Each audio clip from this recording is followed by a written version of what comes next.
Mm. Mm. Alam nyo to kung ano to. Diba alam nyo to?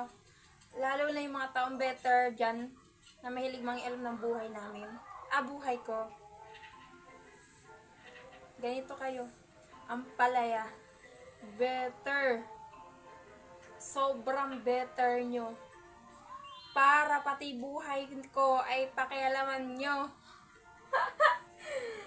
Eto kayo, oh. So, ito yung ulam natin. Shoutout sa mga taong better dyan, ha. Mahilig makialam ng buhay ko, ha. Laging nakamatsyag, ha. Eto yan, oh. Eto kayo. Pero masarap to, Masarap kayong iulam. Pangit nga lang kayo sa buhay. Laging nandodown ng taong umaangat. Ayaw makakita. Laging hinahatak pababa. Ba?